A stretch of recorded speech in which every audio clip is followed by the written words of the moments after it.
Estamos comenzando. No sé si estamos todos silenciados. Bueno, antes de darle la palabra a Alberto, los anuncios de los jueves. El próximo jueves tenemos la presentación de Daniel Weisbrot, el jueves 16, en un trabajo que tituló Modulaciones entre aparato psíquico y producción de subjetividad, preconsciente, yo, sujeto, subjetividad. El jueves siguiente, el 23 del 10, es la presentación de Rodolfo Espinosa, Pertenencias e identidad en la modernidad líquida y anhelo y lucha por el reconocimiento. Las dos son virtuales, solamente por Zoom. Y en el medio, recordemos que el sábado 18 iniciamos el ciclo La salud mental en el cine con la proyección de Dejar Romero, que será a las 18 horas, solo presencial, abierto y gratuito, con inscripción previa. Bueno, hechas las presentaciones, comienza Alberto con su charla, Refrito de Neurobiología para Psicoanalistas, parte 2. Bueno, estoy tratando de organizarme acá, cambié varias veces. Perdón. No se escucha. Sí, estoy activando esto.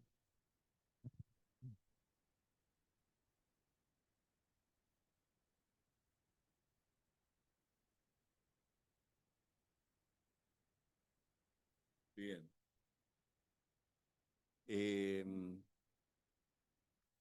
Bueno, ¿ahí se escucha bien? Bueno.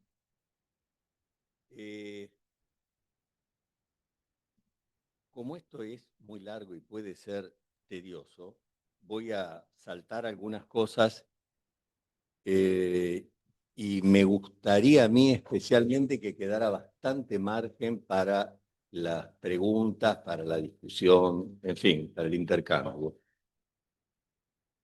En nuestro trabajo en la clínica, es frecuente que los pacientes presenten junto con sus síntomas y sus padecimientos sus propias teorías explicativas acerca de lo que los produce. Yo le doy muchísima importancia a esto, pero mucha, ¿eh? La neurociencia, a su vez, podría tener otros modos de explicación. Las diferencias son notorias, solo que estas últimas, neurociencias, solo pueden tomar algunos segmentos discretos del acontecer psíquico y sintomático para explicarlos.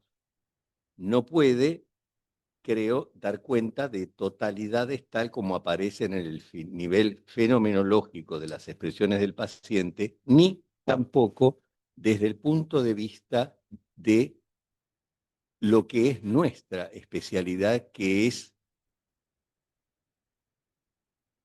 por qué el sujeto llega a esa situación habiendo atravesado toda una serie de etapas en su vida desde el nacimiento y cómo esto queda inscrito en tramas vinculares.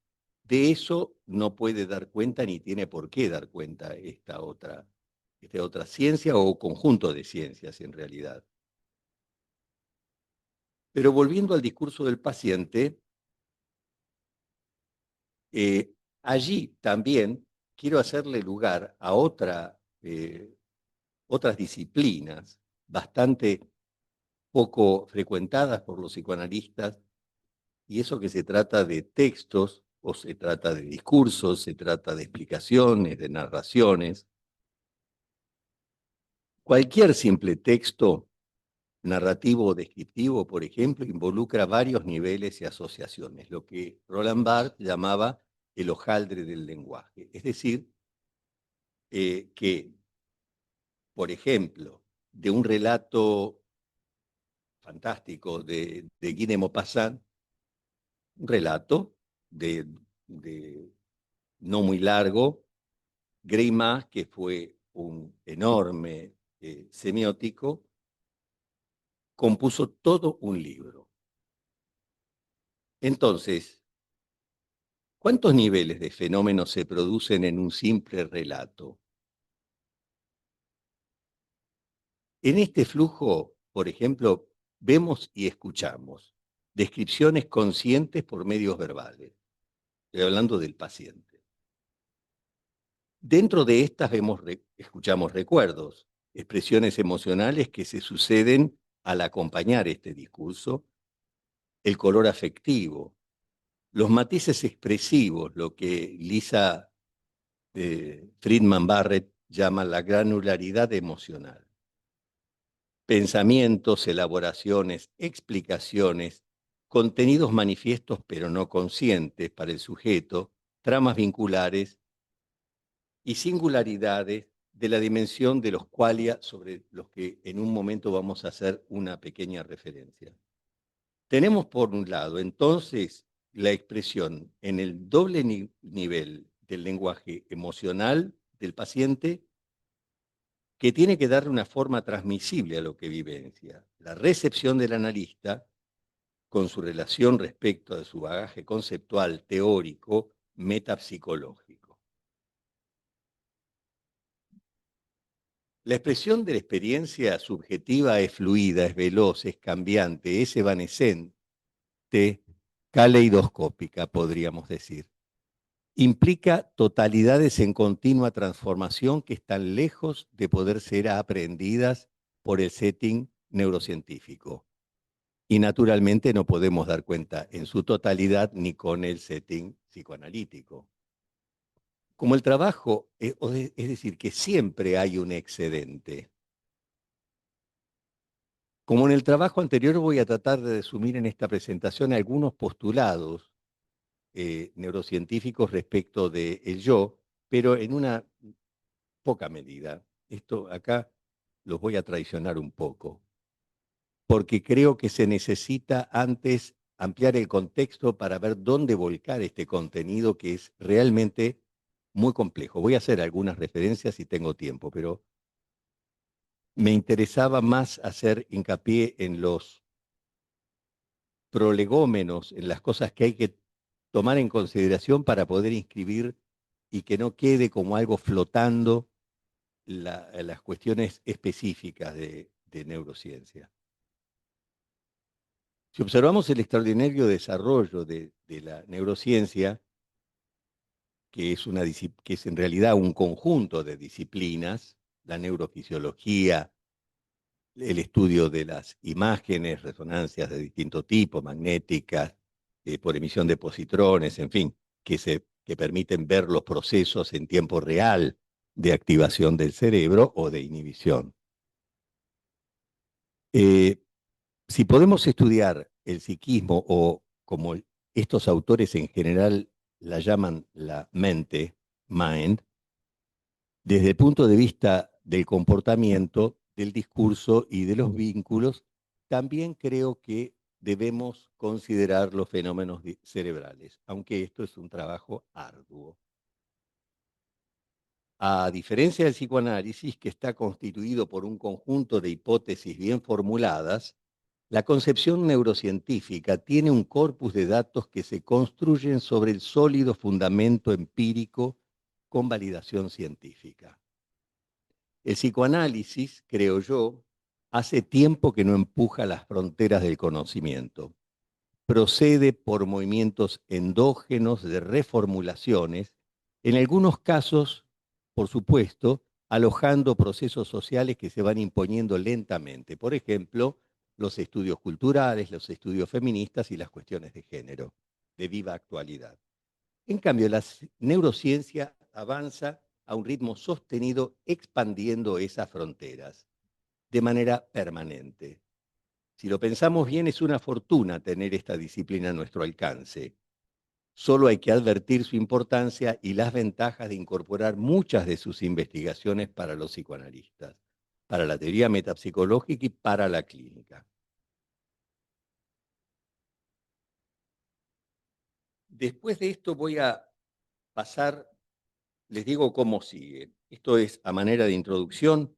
Ahora lo que voy a hacer es hacer un relevamiento acerca de em, acerca de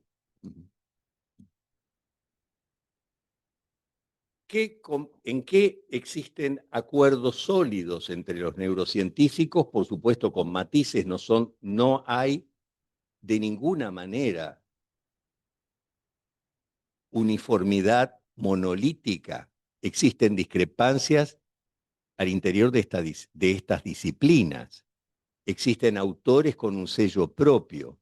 Nada es unívoco, de manera que ustedes cuando escuchen lo de neurociencia, inclusive lo de neurofisiología, hay que tomarlo no como una verdad absoluta o postulada con aspiración a una verdad absoluta por parte de los autores. De ninguna manera esto es así. Pero sí hay ciertas convergencias que quiero nombrarles y al mismo tiempo, creo yo, esto es parte de lo que después podemos discutir, hay algunos acuerdos fundamentales con los fundamentos del psicoanálisis. Entonces, ¿en qué convergen los neurocientíficos? Algunas referencias. Todos entienden el cerebro como un sistema dinámico y no como una máquina computacional clásica. En todos los modelos la interacción con el entorno es clave. Nada es puramente interno. La plasticidad es una categoría central del sistema nervioso central. La emocionalidad es inescindible de la cognición. La identidad es fluida y es construida al calor de la experiencia. Sí, la identidad del sujeto. Veamos ahora una serie de fundamentos de la neurociencia y muchos de estos van a ver que son compartidos por el psicoanálisis. En primer lugar, el principio de la homeostasis. Ahora volvemos sobre esto. En segundo lugar, sí quiero hacer simplemente un relevamiento, una especie de inventario. En segundo lugar, la concepción darwiniana, evolucionista. En tercer lugar, la concepción monista versus dualista. En tercer lugar, en cuarto lugar, la plasticidad. Vamos a detenernos después en esto. En quinto lugar, la conjunción de la afectividad en los procesos cognitivos. En sexto lugar, la anticipación como actividad fundamental del cerebro, es decir, también del psiquismo. Los grandes principios del psicoanálisis provienen de la biología y de la neurobiología, de la época en que Freud transicionó desde la neurofisiología y lo que sería la neurociencia de la época al psicoanálisis, fundándolo. Fundó un nuevo género. Ahí se entiende lo más que viene después de LGTB+. Bueno, en esa época de la transición quedó esta elaboración que venía siendo inconclusa. Desde hace más de un siglo, esto quedó en suspenso en la obra de Freud y sus seguidores, porque en realidad fue la imposibilidad de seguir avanzando con los recursos técnicos de la época. Freud veía el excedente, en este caso, entre los fenómenos que él comprobaba y la estrechez, especialmente hace más de un siglo, casi un siglo y pico, de la época en que él atendía y además investigaba.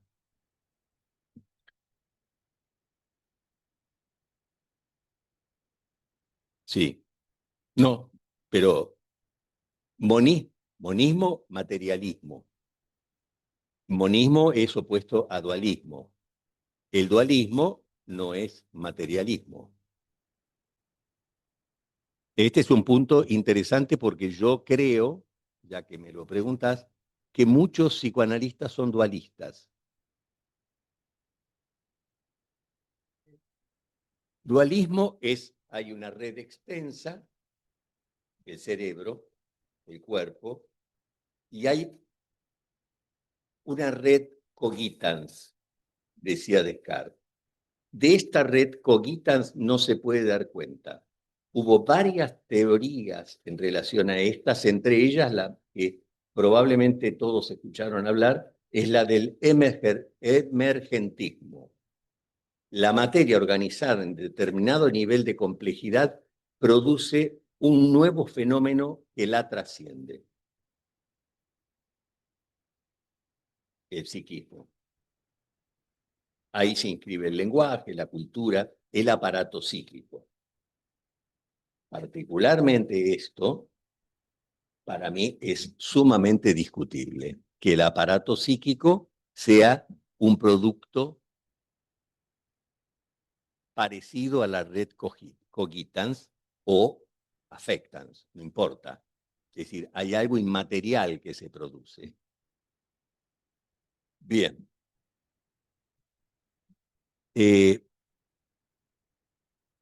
Junten preguntas, porque si ustedes se ponen de este modo, a mí me ayuda para ir avanzando más.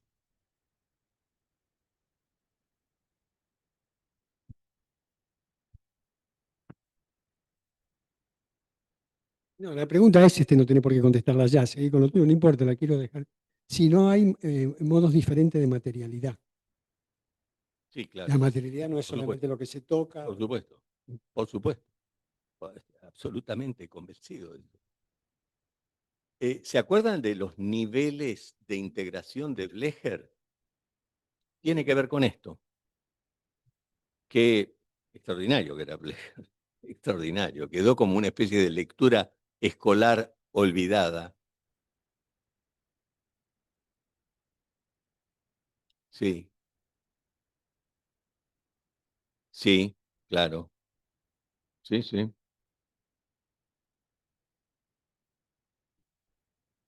Así es. Entonces, el principio de la homeostasis ustedes no lo conocen como tal, es bien de la fisiología. Ahora vamos a hacer una breve referencia. Quiere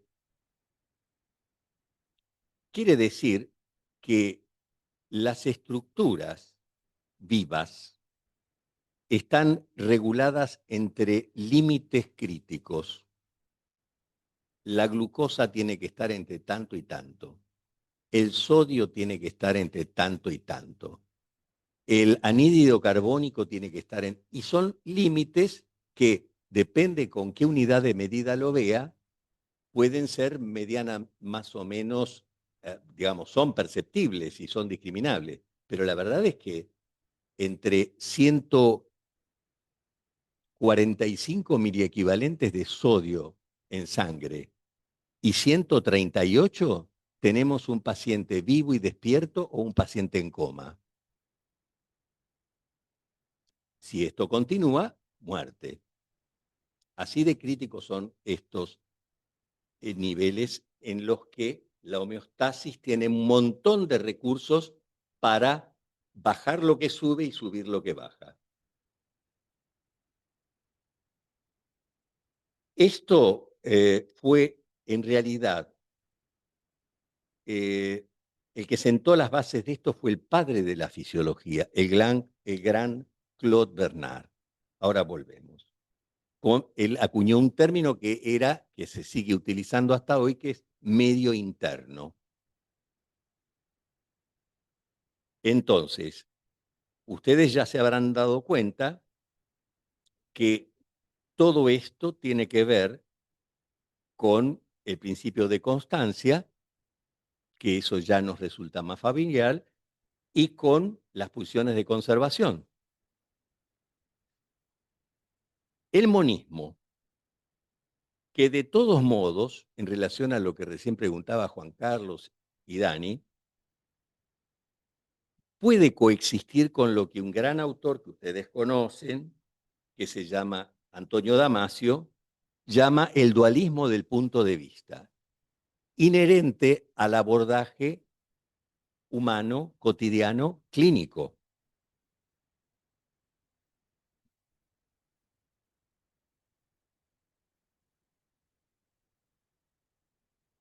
Una cosa es lo que pasa en el cerebro y otras cosas es lo que siente el paciente, por ejemplo. El paciente o el ser humano, cualquiera. Y también es necesario recurrir a la biología evolutiva porque la conciencia no es exclusiva del ser humano. Muchos, muchos pueden horrorizarse respecto del hecho de que varios investigadores hayan trabajado y sigan trabajando en el campo de estudio con animales que no son el hombre. No tienen por qué sentirse así.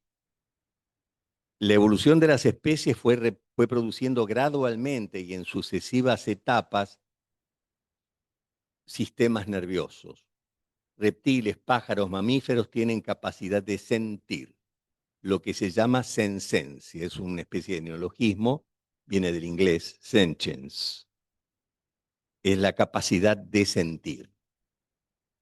Los que tengan animales domésticos se darán cuenta, pero no es necesario solamente los animales domésticos. Podemos pensar en la jirafa o en,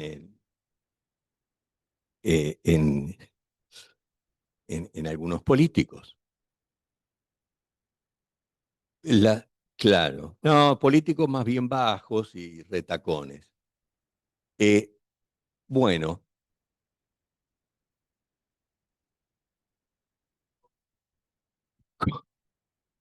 te está siendo obscenamente explícito esto. En distintas especies y en la nuestra existen patrones perceptivos, sensoriales de representaciones por la impronta del mundo externo o de las acciones del individuo, verdaderos mapas mentales para conducirse en el mundo, por ejemplo, para evitar los predadores y para conseguir el alimento, para criar a las crías. Las dos últimas etapas de este desarrollo, que por ejemplo Damasio establece en 3 tiempos, en el desarrollo de lo que llama el self, que es el yo, se produjeron la aparición de las conciencias, pero 3 tipos de conciencia, según Damasio. Algunas son inherentes a los mamíferos marítimos. Ustedes habrán visto la maravilla de los delfines. Ahora estamos todos copados con los pulpos. Lamentablemente tengo que hacer un viaje ahora a un país donde el pulpo es una especialidad y uno de mis objetivos en este viaje era el pulpo, comerlo. Y ahora tengo una sensación horripilante, ambivalente, moralmente tortuosa, porque, vamos a ver, después, pues, no, no me lo nombres. No, no, no, realmente es impresionante, ¿no? Buah. En cuarto término, entonces, no, y decía que en las últimas etapas eh, aparece una capacidad de anticipación, memoria y reflexión que es exclusiva del Homo sapiens sapiens y que tiene que ver con la aparición, adquisición, creación del lenguaje. Llegamos finalmente a la estrella, que es la plasticidad. El término plasticidad neuronal se acuñó en la década del 40, especialmente por un neuroanatomista polaco que se llamó Jerzy Konopski. Sin embargo, esto ya estaba planteado y ahí es donde vienen los cruces interesantes, por lo menos para mí, con nuestra disciplina. Ya fue otro gran, Santiago Ramón y Cajal, el que descubrió que no había unos hilitos continuos que se extendían a lo largo del cuerpo, sino que había soluciones de continuidad.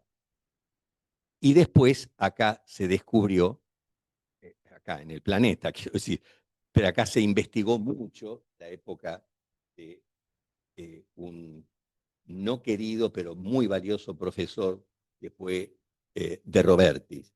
Se dedicó a estudio de la sinapsis, con mucho éxito realmente. Ahora bien, Freud, Ramón y Cajal, premio Nobel junto con su enemigo Camilo Golgi, por este descubrimiento, hablaba del refuerzo de la conducción nerviosa cuando se repetía el estímulo. ¿No les hace acordar esto a la facilitación y a la cueta? Bueno, Freud descubrió la sinapsis, la comunicación entre las neuronas, antes que Ramón y Cajal. Las dibujó. Las tienen ustedes en la casa.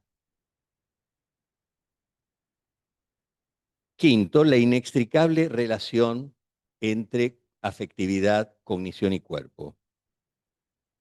Les digo, y hago un avance, la teoría de la emoción construida, la teoría de los marcadores somáticos y los trabajos de Jack Panksepp respecto de las emociones y la afectividad, como diría otro pequeño político, se las debo. Es muy complejo y no daba para esto. Tendríamos que hacer una jornada y yo no la resistiría además. No, no. Después, si quieren, les hago, si queda un poquito de tiempo, contesto eso, pero si no, nos va a llevar. Eh, de todas maneras, ya que lo quiere Adamasio, yo creo que su teoría del desarrollo del self, el, ¿eh? bien nos vendría a los psicoanalistas ver en detalle. Yo les voy a hacer una pasada a vuelo de dron sobre esto porque realmente tiene libros enteros sobre estas cuestiones, ¿no? Él habla de un proto-sí mismo que está configurado por las imágenes mentales, sensoriales que vienen del cuerpo. Así se configuran circuitos cerebrales para facilitar las respuestas. Hay algunas cosas que están predeterminadas genéticamente, hay como una especie de conocimiento previo que las aves y los mamíferos tienen de sus captores, de sus predadores, así también como de las presas. Nosotros tenemos también eso. A mí me pasa algunas veces que veo que algo negro se mueve y puede ser así, y es una hormiguita. Y eso captura la atención nuestra durante un instante. El segundo estadio es el de la construcción del sí mismo central, que asume las acciones, es decir, la relación con los objetos para modificar el entorno. O sea, como decía Sergio Rodríguez, citando a Winnicott, el ambiente. Jorge, ¿qué dije? No, Sergio Rodríguez es otro.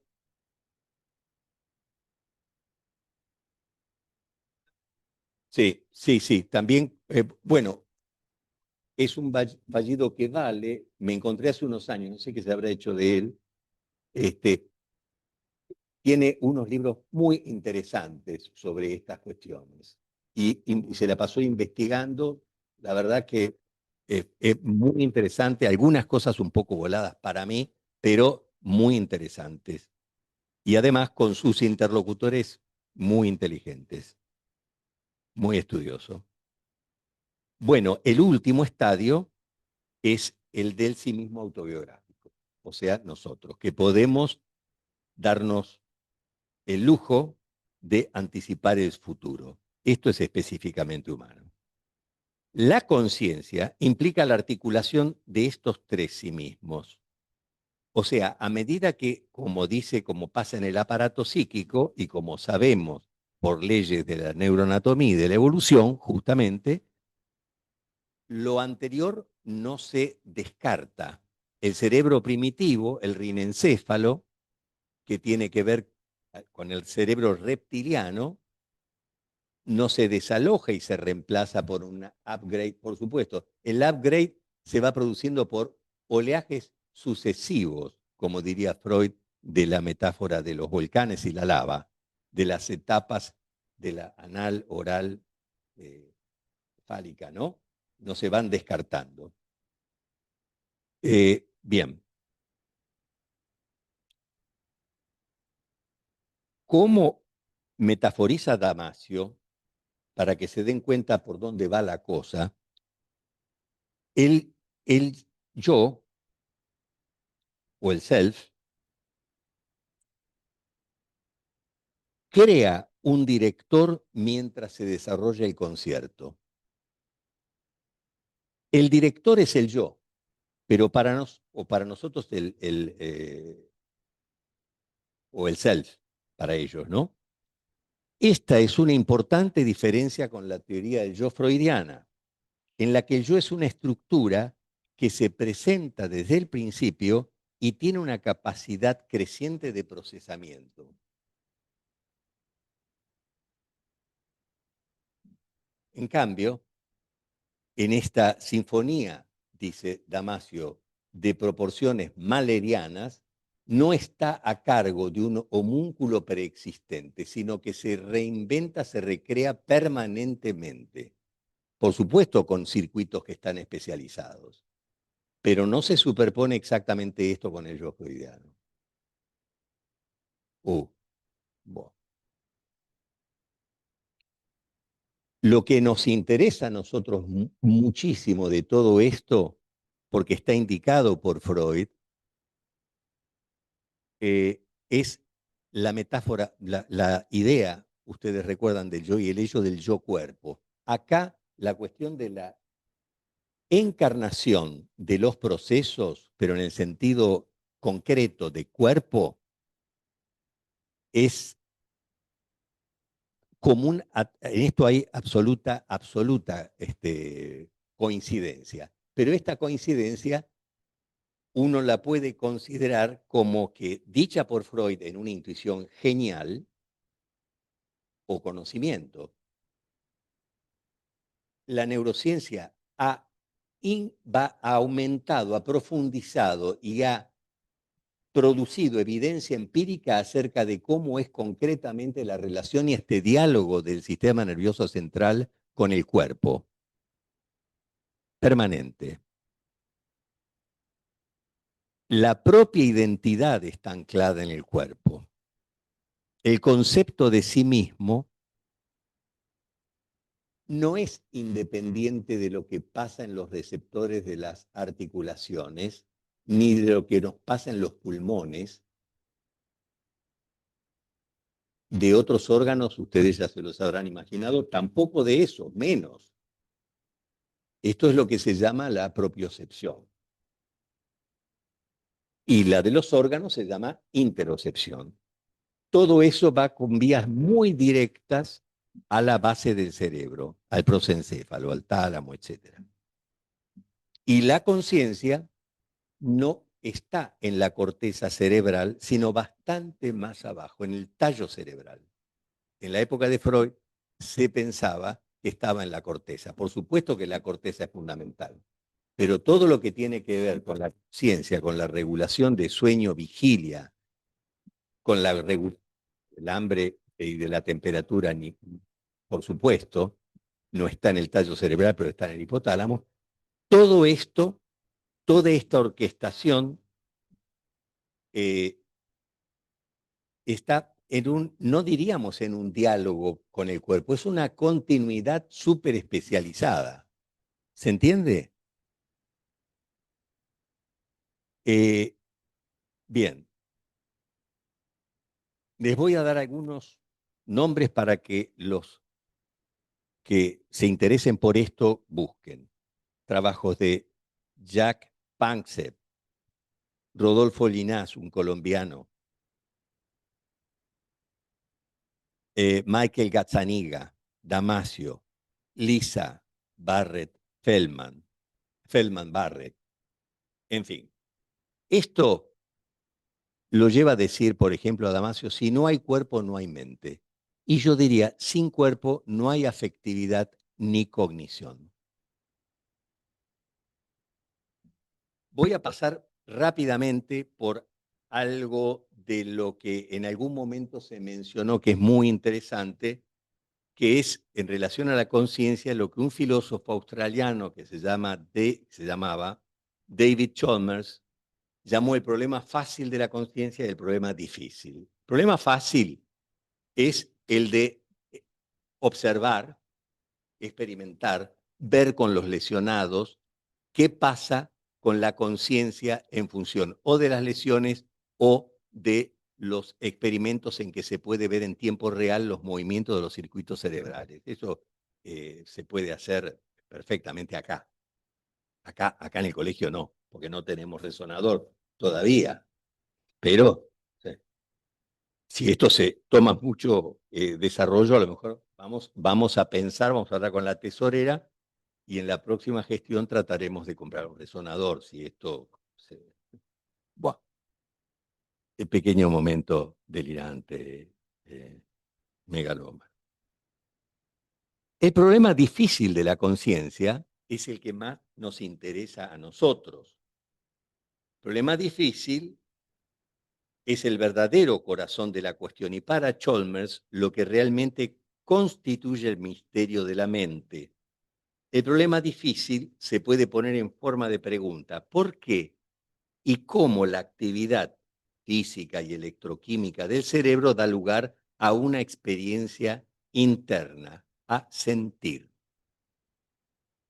Es la diferencia entre explicar el mecanismo de la visión, como cómo el cerebro procesa longitudes de onda, eso se sabe perfectamente dónde y cómo, pero lo que es difícil es explicar qué significa el rojo para mí o el azul para Margarita. Ni qué hablar del helado, del asado, del sexo y de las rubias o las morochas o los morochos y las rubios. Sí. Esto tiene que ver con fue Chalmers el que habló de los qualia, esas unidades inaprensibles que tienen que ver con la singularidad de lo que representa para cada uno, que es lo que nosotros vemos permanentemente en el consultorio. Por eso un paciente es totalmente distinto del que sigue, de uno y del que vino antes. Bueno, para la solución de este problema, hoy lo que podemos decir por el momento es, algunos conocerán esta expresión, que venga Elías. ¿Por qué lo de Elías? En la tradición judía, basada en la profecía de Malaquías, se espera que Elías, el profeta, sea el que resuelva dudas y disputas legales y religiosas, todas aquellas que no pueden ser resueltas por los hombres. De aquí surge la famosa expresión que venga Elías, o la idea de que los problemas difíciles se resolverán cuando llegue él. Esta tradición se ve reflejada en varios pasajes del Talmud y en la liturgia de la Pascua judía, Pesaj. Espero que ustedes, los judíos tradicionales de acá, lo hagan, pero dicen que donde en la mesa tiene que haber una copa para Elías y la puerta abierta, por las dudas que venga. ¿Lo hacen? Bueno, si empezamos con eso, Acá hay gente que está en desacuerdo o considera que es peligroso la puerta abierta para los compañeros. Una silla vacía. Una silla vacía también. ¿Quién dijo? Yo. Sí, es verdad.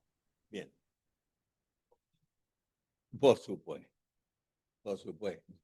Bueno, y la copa de vino.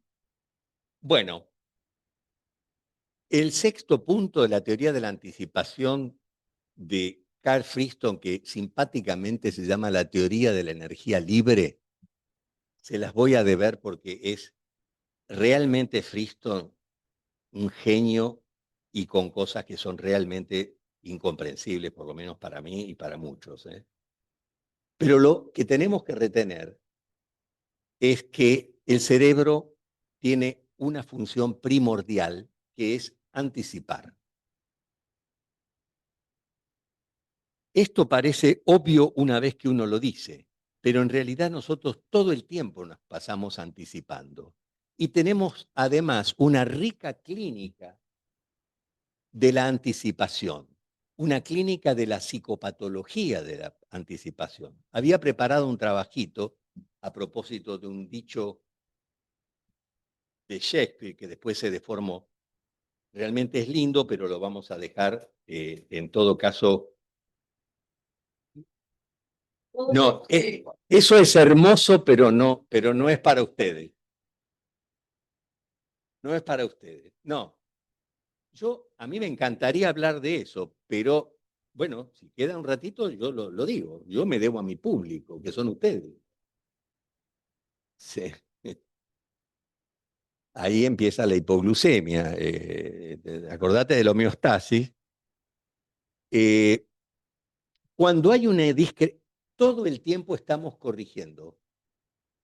Y hay una estructura concreta, un área, el cíngulo, que se dedica a descubrir errores. Cuando se produce esta discrepancia, se produce la energía libre y eso se trasunta, digo yo, como angustia. La angustia señal tiene que ver con estas anticipaciones y las correcciones. ¿Por qué se habla de angustia de anticipación? ¿No? Es una categoría en la psiquiatría y está sugerida por Freud en Inhibición, Síntoma de Angustia. Claro.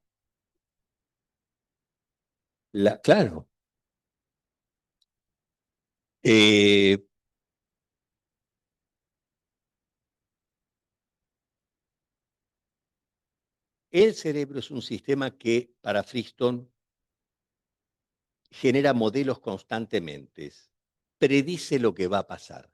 Esa predicción, ustedes consideren que es evolutiva y es absolutamente vital en sentido estricto. Cuando nosotros pasamos un camión en la ruta, ¿qué estamos haciendo? Cuando cruzamos la calle, todo el tiempo, pero también cuando uno manda un WhatsApp más o menos importante y el otro no responde. ¿Resultado? Por ejemplo. Pero en cosas pequeñitas, es decir, todo el tiempo estamos anticipando. ¿Está? Bueno.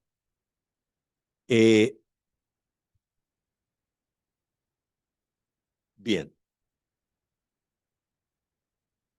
Ahora vamos a las relaciones posibles, este matrimonio difícil entre psicoanálisis y neurociencia.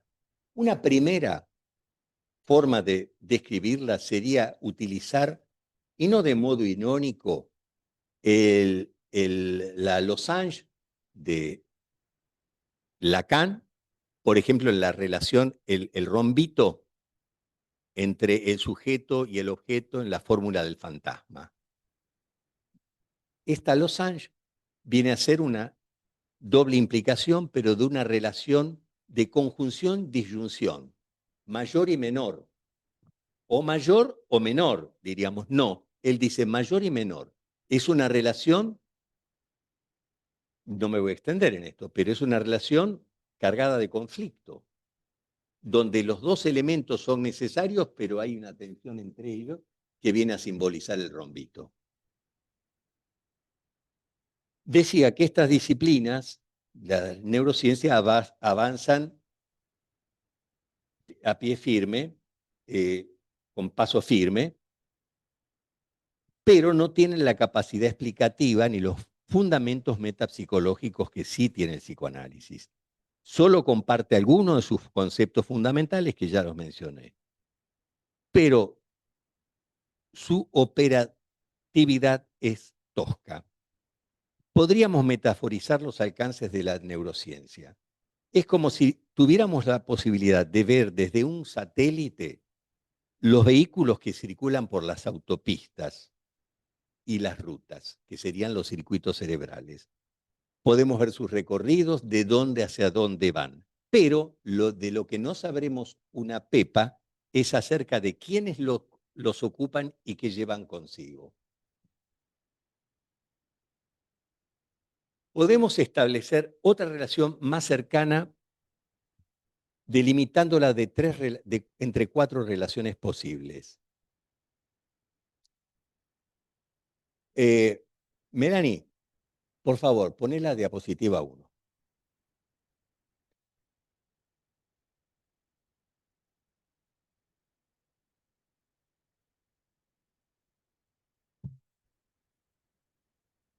No. Ah, sí, perfecto. No. Esta te dije que era la 1, te mentí. A ver, la 2, la 3. Esa. Fíjense, el librito que algunos de ustedes habrá visto, muy interesante, son 2 tomitos en realidad que produjeron Ansermet y Magistretti, ¿no? A cada cual su cerebro, sí, es muy interesante. Un psicoanalista y un neurobiólogo. Ellos dicen que las relaciones entre el psicoanálisis y la neurociencia pueden ser, por ejemplo, de heterogeneidad absoluta. La interacción entre 2 órdenes totalmente heterogéneos. El psicólogo por un lado y el psiquiatrón por el otro. El psicólogo llama al psiquiatra y el psiquiatra no le da bola, le pregunta por los síntomas, habla con el paciente y eventualmente lo medica. Hay una disyunción total. Son 2 disciplinas que van por caminos paralelos que no se cruzan. La otra es la de superposición. Es el hexágono este. N es igual a P. Las leyes de un orden pueden explicar el funcionamiento del otro y viceversa. Una locura. La otra es la reunión, donde se borran los órdenes, los límites entre ambas disciplinas. Y la última, que es la que más nos gusta, espero que ustedes también, es la de la intersección,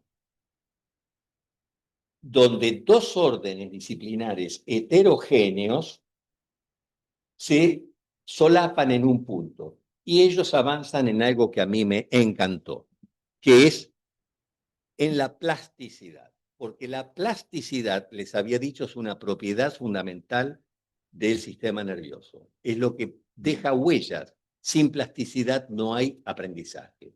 Lo de que se hace camino al andar y se deja una huella es esto en el sentido de las facilitaciones, si ustedes quieren. Esto tiene que ver con el gran descubrimiento que nombramos, creo, en la primera charla, de otro enorme investigador, que es Edelman, acerca de la conciencia. Y por otro lado, de otro enorme, quizás, que es Kandel, con la cuestión de la teoría del aprendizaje, premio Nobel de Medicina del año 2000, creo. Alberto, ya que retomaste lo de la plasticidad, aprovecho a leer algo que había mencionado Karina, que es muy interesante, lo de la neuroplasticidad y sus variantes, homologando reasignamiento, expansión o compensando. Absolutamente, absolutamente. Bien. Bueno, esta conexión se articulan precisamente en este solapamiento en una interfaz. La interfaz, dice una tipa muy inteligente, que se llama Laura Tripaldi. Bueno, en química, dice ella, la interfaz se define precisamente como la región en que dos sustancias dotadas de propiedades físico-químicas diferentes se encuentran. Más adelante dice, la interfaz es una ventana que se abre entre nuestros ojos y que nos permite acceder a mundos paralelos que de otro modo serían inaccesibles. Mentes Paralelas, editorial Caja Negra. Les recomiendo ese libro. Bueno. Dicen Ansermet y Magistretti, el concepto de plasticidad discute con la antigua oposición entre etiología orgánica y etiología psíquica de los trastornos mentales y altera los datos de la ecuación al punto de concebir una causalidad capaz de modelar lo orgánico. Ahí es donde interviene el determinismo genético. El determinismo genético quiere decir que ahora sí, la que era la diapositiva 1, una primera forma, que es la más popular, la que aprendimos en el colegio, creo, o en la facultad, era el genotipo incidido por el ambiente va a expresar el fenotipo. Este es el modelo interactivo, pero veamos el otro, el posta. La siguiente. Hoy se piensa de esta manera. El genotipo en conjunción del ambiente a través de la plasticidad produce el fenotipo. O sea, todos los tratamientos exitosos dejan en función de la plasticidad cerebral y de la plasticidad del aparato un resultado permanente, por lo menos durante un tiempo. Después habrá reanálisis, retratamientos, lo que ustedes quieran. Pero esta es la razón por la que nosotros escuchamos y nos tomamos un tiempo para la elaboración. Pero una vez que algo está elaborado, sea un duelo, sea un síntoma, sea un vínculo, esto deja un resultado permanente, es lo que hace que la gente cambie. Por eso le dan tanta importancia a esto. Ahora, esto se hace a través de cambios estructurales en el cerebro, en el sentido de que los genes no son solamente una estructura invariable que lo es, lo que pasa como material genético, el genoma de cada uno es el genoma de cada uno. Lo que pasa es que en la interacción con el ambiente, esos genes pueden activar o bien, fíjense la palabra que es la misma, reprimir sectores del código genético. Si se activan determinadas cosas, eso se traducirá en ciertas expresiones a nivel fenoménico, clínico. Cuando se reprimen, desaparecen ciertas otras funciones. Bueno, no sé qué decirles. Bueno, les voy a decir rápidamente 3 formas de relación que puede haber. 3 cosas que yo creo que tenemos que darles bolilla. Yo hice una selección, no les voy a decir al azar, pero 3 interacciones que se pueden producir entre el psicoanálisis y la neurociencia. La neurociencia puede respaldar con evidencia científica ciertos conocimientos psicoanalíticos, limitarlos o reformularlos o refutarlos. Ejemplo de respaldo. El principio de constancia que asimilamos a la homeostasis. Homeostasis fue acuñado por un fisiólogo norteamericano que se llamó Cannon. Pero el padre de la fisiología, Claude Bernard, acuñó lo de medio interno. Yo no tengo ninguna duda de que Freud conocía a Claude Bernard, porque Claude Bernard habló de medio interno en 1850. El proyecto es de 1895.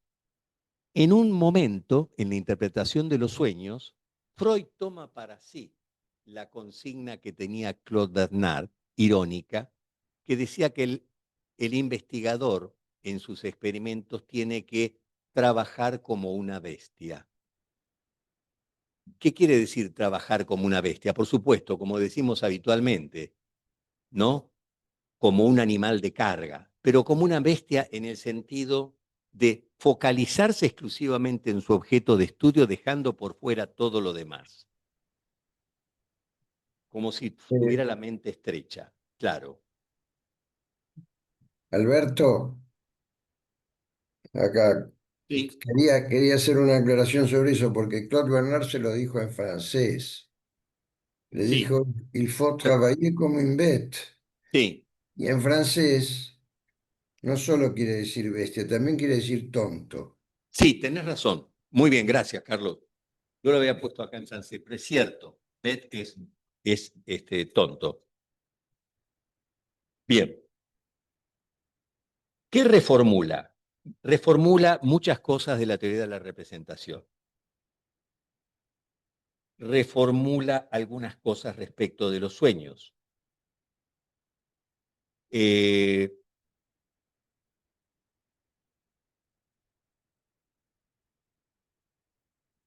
Bueno,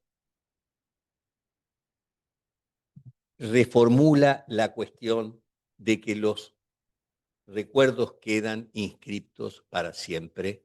Esto no es de ninguna manera así. Ya en la década del 60 se observó que la famosa cuestión de que los tejidos diferenciados se reproducían en menor proporción a medida que la diferenciación avanzaba, la neurona era más diferenciada, la neurona no se reproduce. No es así. Justamente en el lugar donde se estructura la compleja cuestión de los recuerdos, el hipocampo, ahí es donde se descubrieron la reproducción de las neuronas. O sea, no todo se conserva como pensaba Freud. La metáfora de la arqueología no se ajusta estrictamente a la realidad de lo que ocurre con la memoria y los recuerdos. No todo se conserva ni tampoco para siempre.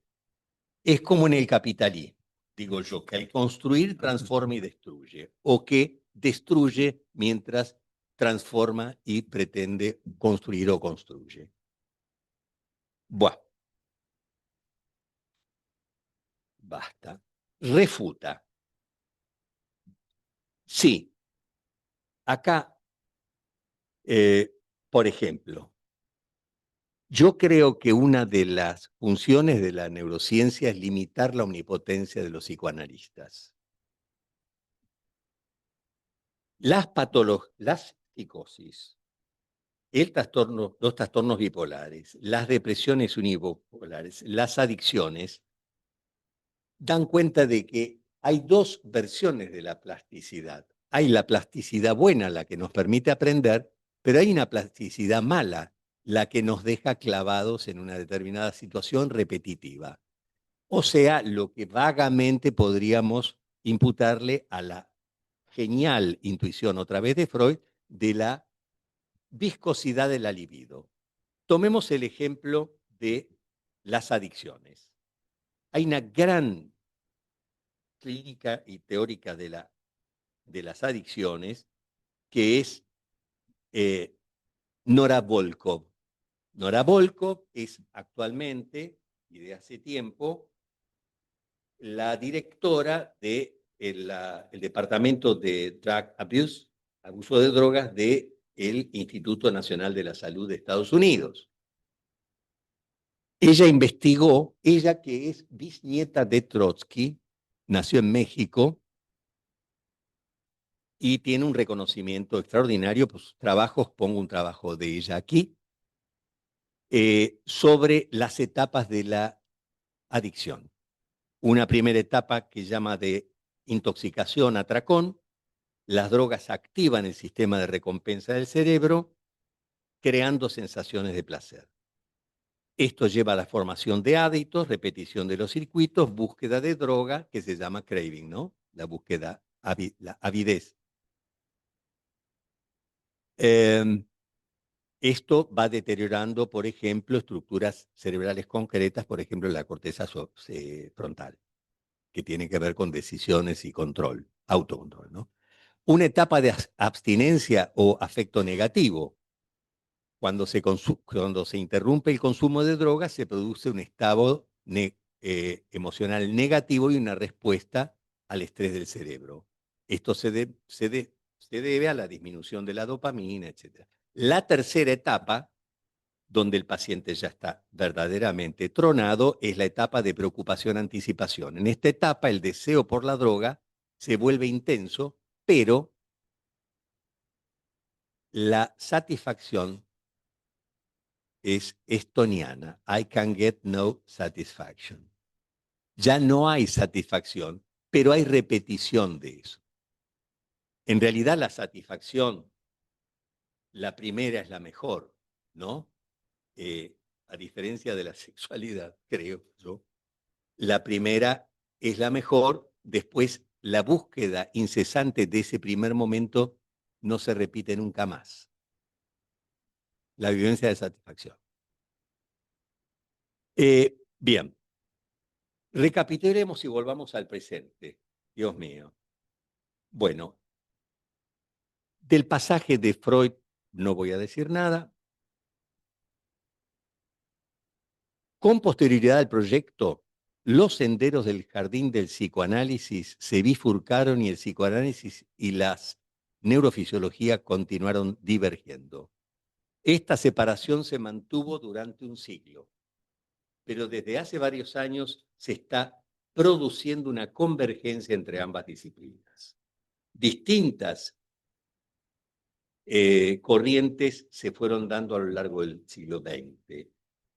En primer lugar, el gran Alexander Luria acuñó, que de origen psicoanalítico, creó la primera sociedad psicoanalítica de Moscú, cartas con Freud, etcétera, etcétera, que estaba muy entusiasmado con esto, en plena época Bolche. Luria después se fue especializando a través de la experimentación y cerca siempre de otro grande, Vygotsky, en lo que llamó la neuropsicología, que estudia las funciones. Ustedes conocen el librito maravilloso El hombre con su mundo destrozado. Experimentó con muchos heridos de guerra, con distintos niveles de deterioro o de injuria dentro del aparato del cerebro. Y veía qué resultaba, lo cual ayudó muchísimo para estudiar las categorías, digamos, de la psicología académica, ¿no? El lenguaje, la atención, la memoria, las emociones. Por otro lado, surgió, de la mano especialmente del sudafricano Mark Solms, del que hablamos hace un tiempo por el chat, el neuropsicoanálisis o neuropsicología profunda, que investiga el mundo interior de los pacientes y se especializó durante mucho tiempo en estudiar pacientes lesionados y los analizó con asociación libre, interpretación de la transferencia, etc. Vean los casos de él, doy una lista de los casos de los libros de él. Bien. La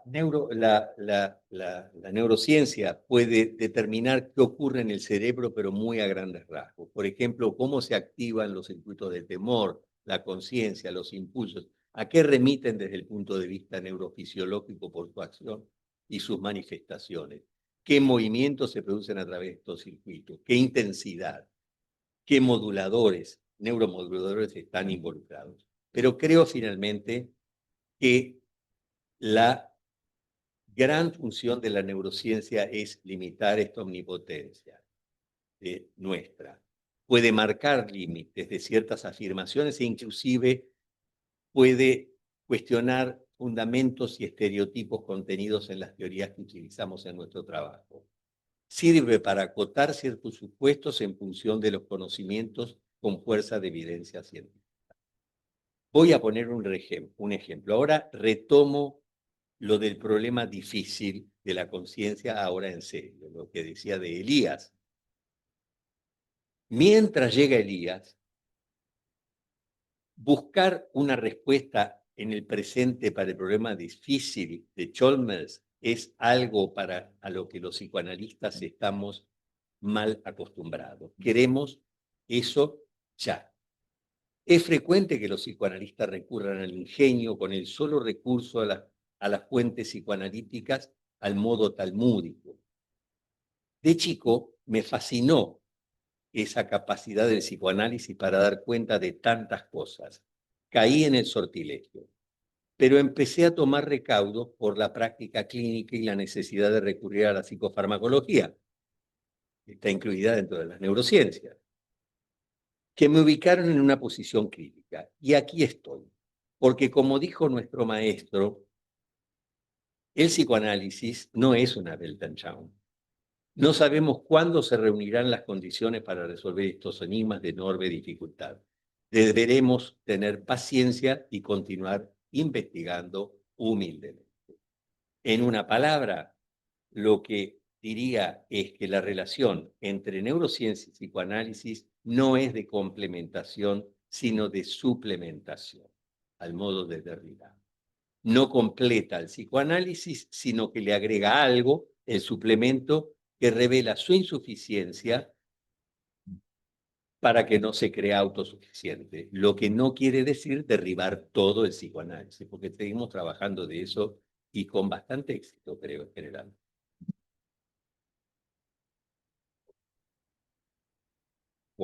Bueno, Lamento mucho. abrimos el intercambio. Mariana.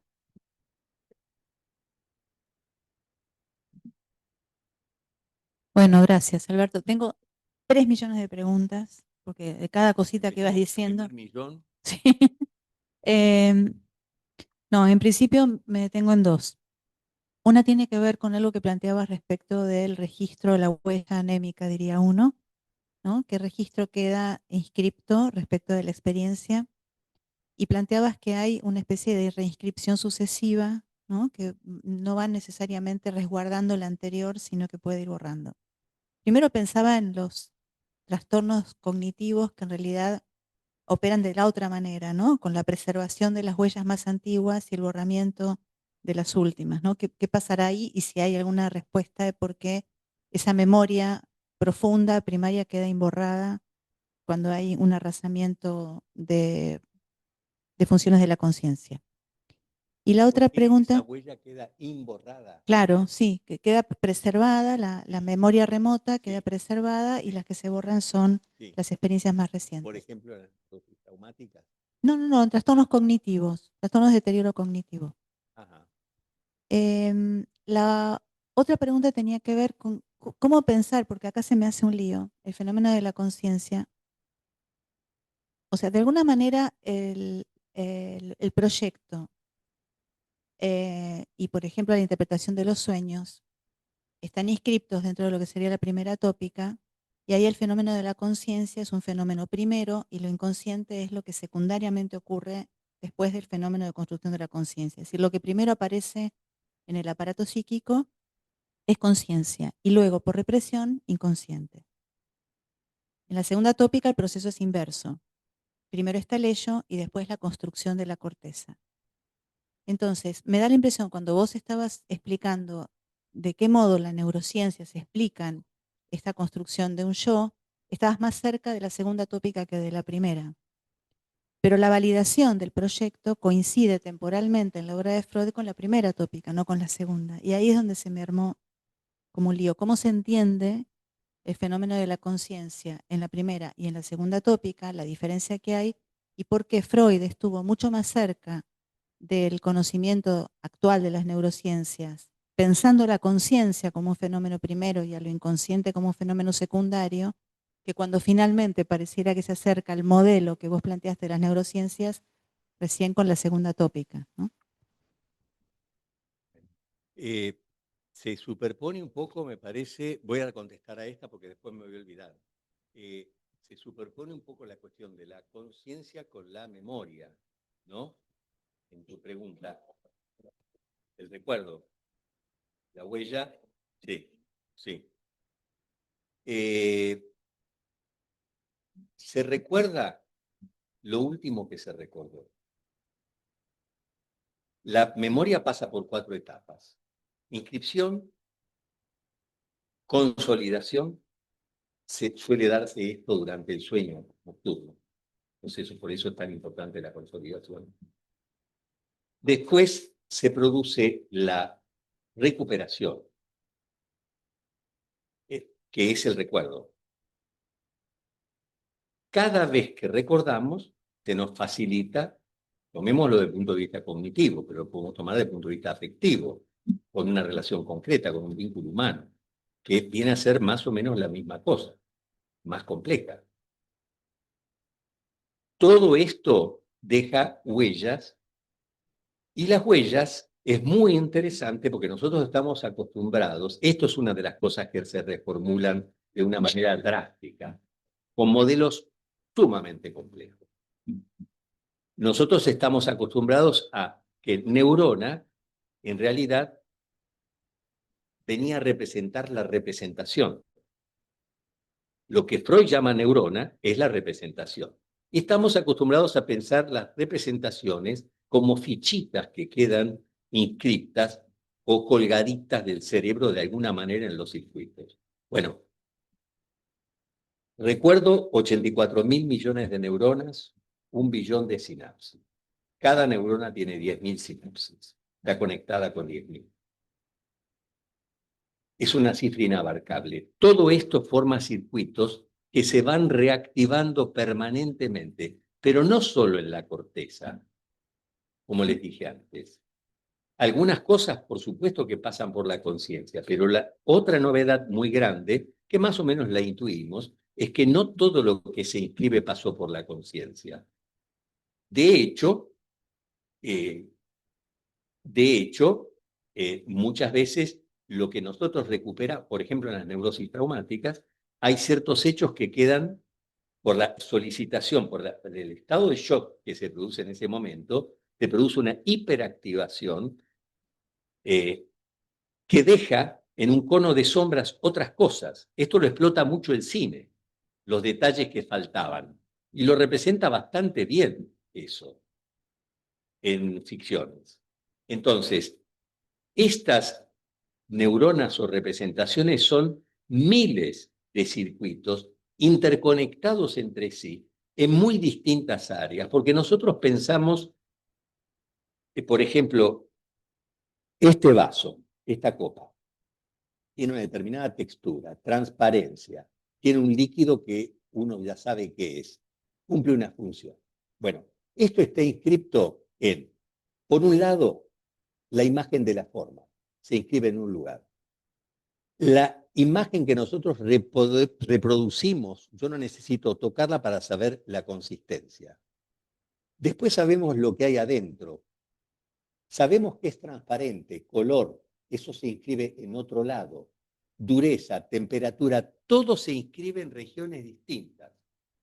Finalmente, nosotros tenemos registros que son polimodales, se llaman, porque no son inherentes a un sentido, sino a un conjunto de sentidos involucrados. El tacto, el gusto, la vista, el olfato, ¿no? Todo eso va a regiones distintas. Se ponen en conexión, como los juegos artificiales que metaforizaba Freud en la construcción del sueño, que está todo listo y de repente se prende. Esa sería una muy buena metáfora de la activación.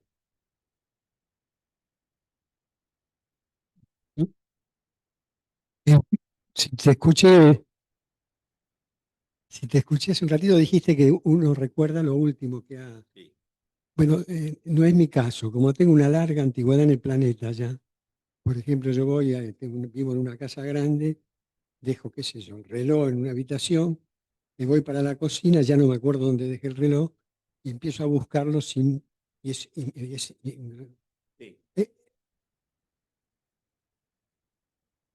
Bueno, pero yo dejé ahí el reloj y tenía representación de eso que hice. Pero al ratito me olvidé y en cambio me acuerdo de cosas más lejanas en el tiempo. Ahora, esto me lleva a mí a la conclusión de que vieron que la fábula de la carta robada de Edgar Allan Poe que Lacan tomó para representar eso de que la carta robada es la carta que está a la vista. Pero yo creo que Lacan tenía más o menos la edad mía, porque a mí me pasa eso cuando busco. Lo que empiezo a buscar como un loco, porque no me acuerdo dónde estaba, Sí. en algún momento está ahí bien a la vista. Siempre pasa lo mismo. Por eso deduje, tal vez equivocadamente, que era un señor muy grande, ya Lacan, cuando se le ocurrió esto. No, no era tan grande. Bueno, ya sé, lo digo medio en chiste. Eso por un lado, que lo digo porque por ahí esto que vos mencionaste vale, hay que escalonarlo en función de diferentes edades del cerebro. Por Bueno, supuesto. y la otra cuestión, déjame agregar algo más y dejo, que es una tontera, pero Sí. lo pensé hace un rato largo y esto ya no quiero olvidármelo.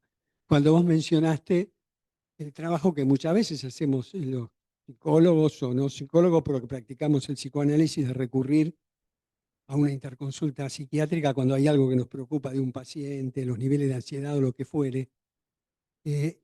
Obviamente que la intervención psiquiátrica es de otro calibre, es otro modo de encarar una problemática que a nosotros nos excede. Pero me parece que vale la pena tener en cuenta los efectos que tiene la consulta con el psiquiatra para los que hacemos psicoanálisis, porque esto impacta de alguna manera en nosotros, en tanto nos tranquiliza, porque nos reubica de alguna manera en la transferencia con el paciente, porque hay algo con lo cual no tenemos que cargar. Con lo cual, en ese caso, la concomitancia del ejercicio de las dos funciones son perfectamente posibles, pero también en este sentido, en el sentido de los efectos transferenciales que tiene que seguir ejerciendo la terapia psicoanalítica con el paciente, bajo los efectos ahora benéficos de saber que lo cuida, digamos, alguien, ese otro aspecto que también nos llevó a indicarle la consulta. Yo puedo experimentar esto mismo que te pasa, lo puedo experimentar en mí mismo ahora, en este momento. Hay un paciente que por distintas razones de su trabajo yo veo periódicamente, pero él venía con un psiquiatra, una persona que yo conozco indirectamente. Estamos en el mismo lugar, pero no lo conozco personalmente. Él lleva el tratamiento psicofarmacológico. Este paciente tuvo un episodio psicótico agudo, tiene un episodio psicótico agudo. Entonces yo me comuniqué con la familia y eso.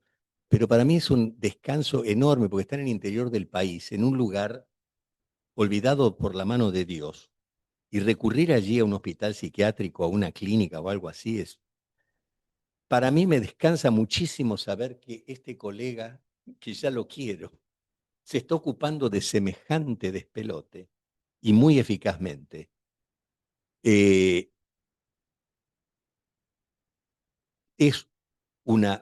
Además, la cantidad de fenómenos que se producen en esa, es muy interesante lo que decís, porque después esto influye en el campo, porque el paciente se puede copar con el éxito relativamente rápido que puede obtener con una medicación. A veces esto va a favor y a veces en contra. A favor porque si el psicólogo, pongamos, o el psicoanalista, hay muchos médicos que a mí me mandan pacientes para lo recomendó, quiere decir que para el paciente esto se inscribe como que estoy en buenas manos. Me hizo hacer, para el caso concreto, es como si le hubiera dicho, mire, a mí me parece por cómo usted tiene, recién observé su codo, veo cómo ha engordado, le estoy viendo la cara, ¿por qué no va a un endocrinólogo? Hipotiroidismo. No puede ser un psicólogo porque tiene a su mamá hipotiroidea, por ejemplo, ¿no? O la tía que vive en el Chaco. Es un campo este, ¿eh? Es un campo, lo dejo indicado, pero es como para una mesa, ¿no? Ahí Silvia también puede decirnos una cantidad de cosas bien interesantes porque ella conoce los dos lados. Ella también está en esta cuestión de la interfase. Bueno, nos quedan 5 minutos y está Diego y Marina.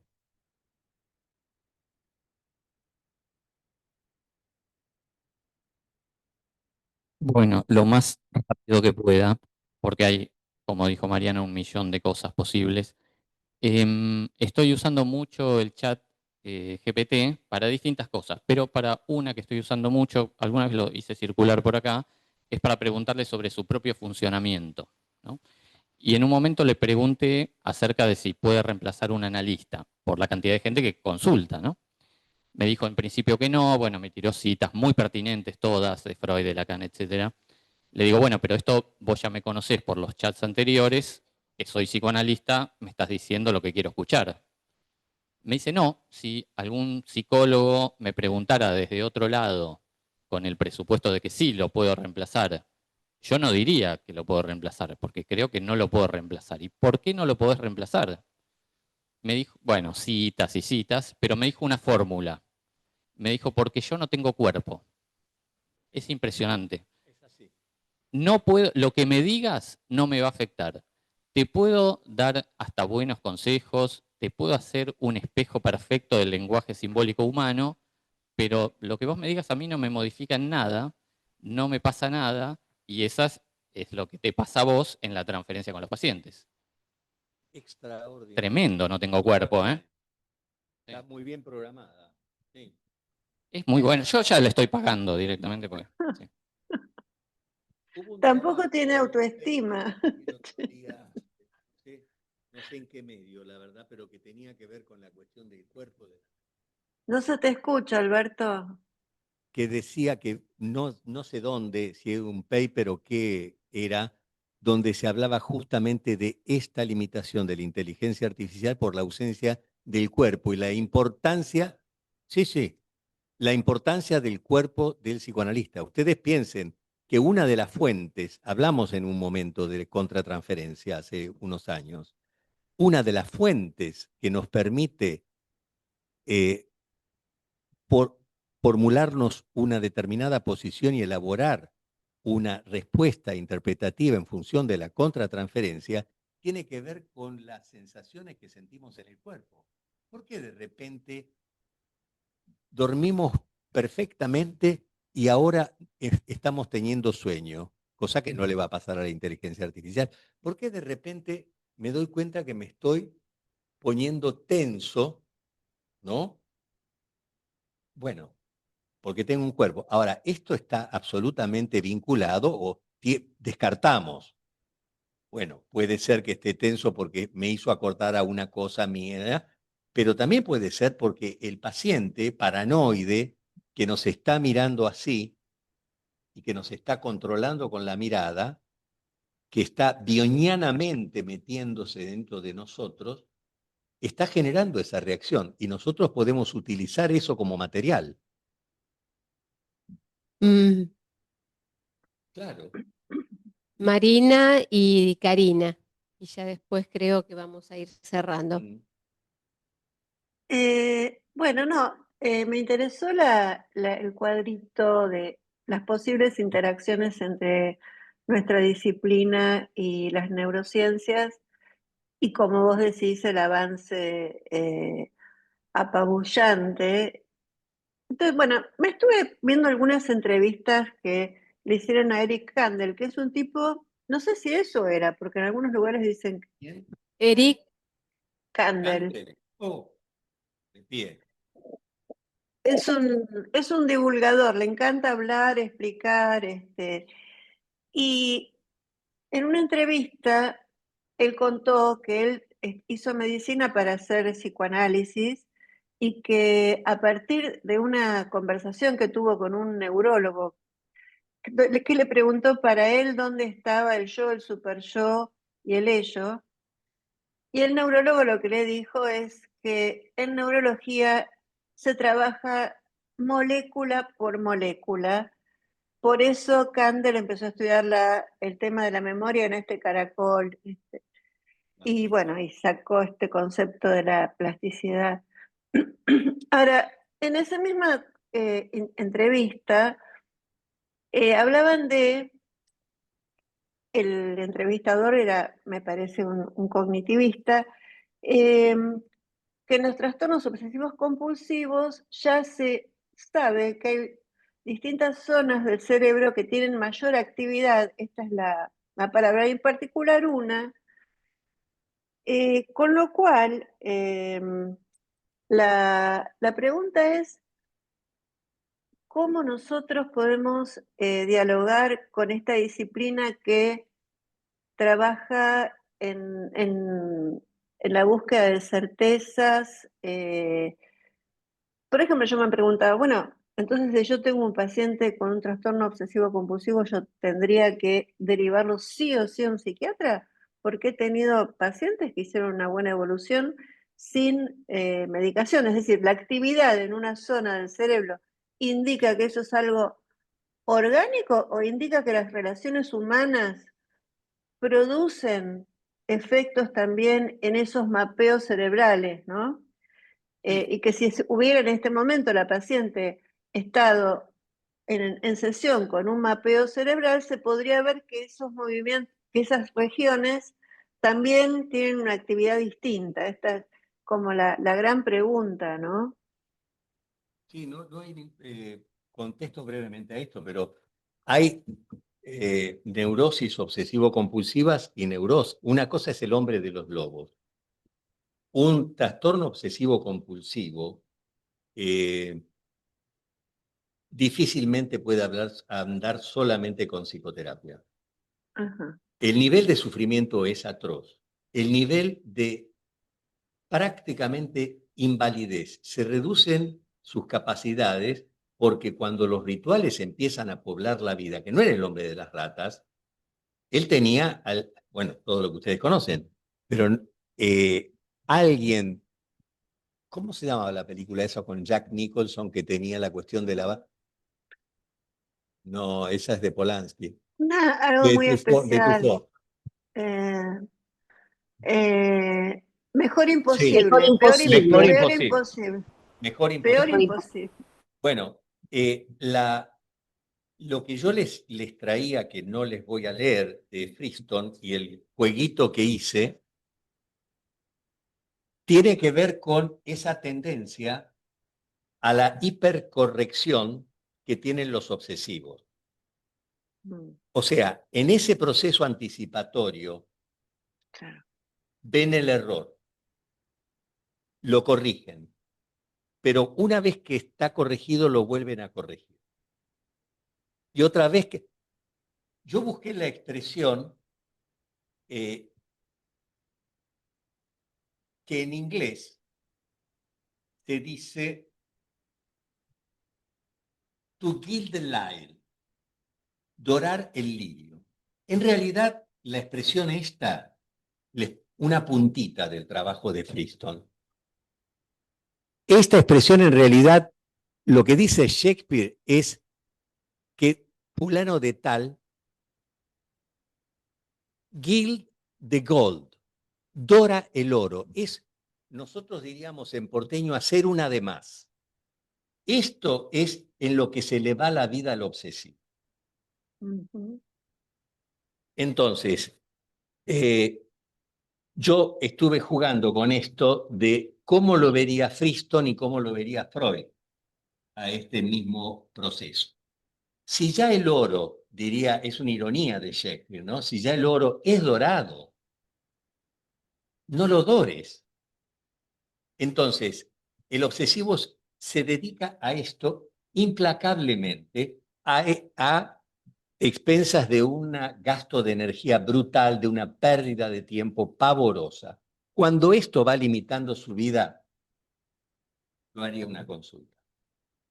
Porque puede sí trabajar, no es que tiene que ser exclusivamente derivado como a otra autopista va a otro pueblo. No, esto va a posibilitar probablemente, como lo pasa con los depresivos, un trabajo de investigación y de tratamiento analítico.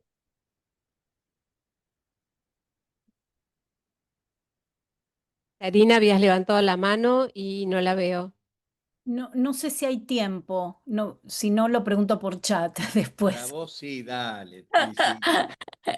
Bueno, no, bueno, en principio, obviamente, gracias por toda esta clase que siempre me parece que es fundamental que